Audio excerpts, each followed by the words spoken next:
Сыныптастары қызды семіз деп мазақ етті, бірақ атты қысқаметражды фильмге арналған бүгінгі шолуда біз қоғамдағы буллинг, өзін-өзі бағалау және шынайы адамгершілік мәселелеріне тоқталамыз. Фильм бізді қарапайым оқиғадан терең ой туғызатын өмірлік сабаққа апарады. Егер бұл фильм сізге әсер етсе, өзіңіздің пікіріңізді бізбен бөлісіңіз. Лайк басып арнаға жазылуды ұмытпаңыз.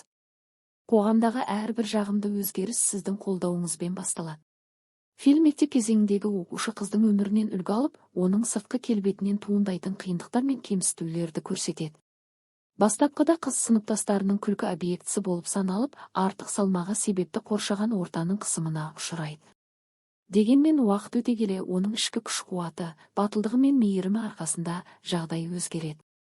Бұл оқиға көрерменге буллинг мәселесінің қаншалықты ауыр екенін және әркімнің өз күшін тауып, өзгеру мүмкіндігі бар екенін ескертеді. Оқиға жүгірісі мен кейіпкерлер. Бір бастапқы көріністер. Фильмнің басында оқиға мектеп дәуірінен басталады. Қыздың сыныптағы орны, оның сыртқы келбеті мен сыныптастарының мінез-құлқы шынайы әсерлі суреттелген.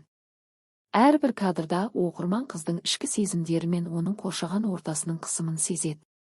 Қыздың өмірінде болған қиын кезеңдер мен буллинг шабуылдары баяу, бірақ сенімді түрде көрсетіледі. Фильмнің ортасында оның өз-өзімен күресі, ішкі әлемімен танысуы мен оқиғаларды қабылдауы суреттеледі. Бұл сәттер көрерменге оның өзгерісіне үміт пен сенім береді. Фильмнің ең әсерлі бөлігінде қыздың тұлғалық өзгерістері, өзін-өзі қабылдауы мен басқаларға мейірімділік танытуы көрсетіледі. Ол тек өзіне ғана емес, айналасындағыларға да әсер ете отырып, буллингпен күресте жеңісті бастаушы рөлін атқарады.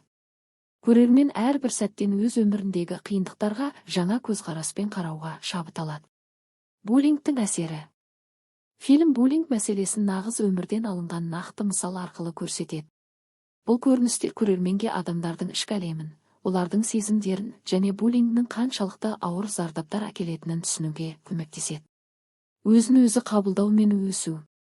Оқиға барысында басты кейіпкер өзінің ішкі күші мен өмірлік мәнін түсініп, өзіне деген сенімділікке ие болады.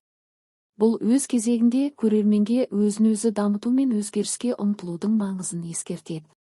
Достық пен қоғамдық қамқорлық. Фильмнің кейбір сәттерінде нағыз достық пен жанашырлық сезімдері ерекше көрініс табады. Қыздың айналасындағы адамдардың қолдауы оның қайта қалпына келуіне және қиындықтарды жеңуіне себеп болады.